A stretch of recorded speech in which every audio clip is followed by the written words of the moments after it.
about this parakeet of hers that could talk, and she just enjoyed it. It's just fun childhood stuff.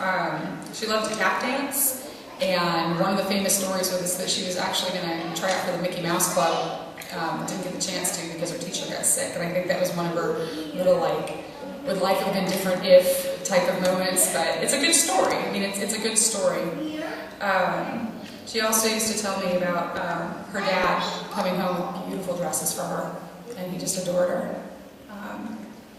When she was a young teenager, this has to be in here, she met my father. It's part of her life. She met him in a dance, and she loved him very, very much. And she had many friends in high school. She was a class secretary. She was very well liked. I was able to read her yearbook, and just everything that people posted about her was positive. I mean, she was just a great lady, a great teenager. She was good to her parents. She was a good student, well liked, had a boyfriend. It was pretty classic American stuff, I think, back in the 60s. Let's see here. She modeled for Riley's department store through Checkerboard. She really enjoyed that. She loved music. She could play the organ, and of course, like a lot of people her age here, she loved the Beatles. Very much loved the Beatles. After she married my dad, she lived in Hawaii. Because he was stationed there, and she worked for, I think it was actually Bank of Hawaii, or a pretty big bank out there. And she loved her career. She actually, before she had kids, she was a career woman. Promoted, to continue promoting her. Her boss was completely shattered a year ago. But she was pregnant with me, and wanted to come back to San Luis Obispo to raise her family here, near my grandparents. But while she was there, like I said, she enjoyed it. She used to talk about a crazy pizza place that she used to go to and having peanut butter and banana pizzas. I know that she mentioned the one thing that she wanted that she couldn't get in Hawaii was a peach, and that's all she craved through her whole pregnancy. She would tell me how they used to call her a hapahali, which is only half a holly, because my grandmother, of course, was born in Hawaii. So she said the locals actually kind of took care of her instead of not. But she loved being there. She really loved being there. The only real sadness that she ever spoke of, and this plays to her conscience and her compassion and her social conscience, is that she had a really hard time going to the VA hospital when she was pregnant with me and carrying a life and seeing what war was doing to so many young people. It left a mark on her, a really significant one. And she used to speak often about the draft, and she would speak about the women left behind to worry and to see the fallout, basically, about friends, brothers, husbands, what was happening over there. She moved back to the mainland to start her family here. My sister was born just a few years later. She was very active with both of us and our interests. She was known for putting together amazing holiday day celebrations and great parties on special occasions, which I'm sure Sherry remembers. I followed in her footsteps. You should have seen M's. She always tried to make things special, whether it was trying to make those 3D panda cakes or trying to iron all of the bows. She would iron huge garbage bags full of bows and then tie them so that they'd be perfect. And decorating the Christmas tree was quite the effort. We'd be trying to hang up Christmas ornaments, and she'd go, no, that branch. And after you ask Chris, I've managed to do that as well. You don't want to hang it there because it just isn't right. My shoes even. It was basically she just wanted everything to be perfect. My shoes were perfectly polished when I was a baby. And she told me all of this. She said your shoes were always spotless, and I'm thinking, wow. And she would put me in these fancy dresses that I'm sure all needed to be ironed. And now that I'm a mother, I'm baffled that she could even find the time to do this, because my daughter might be in a dress today, but she's usually in knit pants. I'm not ironing. But she did. I mean, I have these beautiful baby pictures of both of us with just perfect. Just more power to that. It's amazing. She loved a well-decorated and immaculate home. People joke that she would be buried with a Windex bottle, and this is kind of, I'm not trying to put a bad joke in here, but I had considered finding a mini one just as a joke. And we We didn't do it, but it crossed my mind just for a split second. But in all seriousness, she really just wanted a beautiful home life and liked to create beauty around her.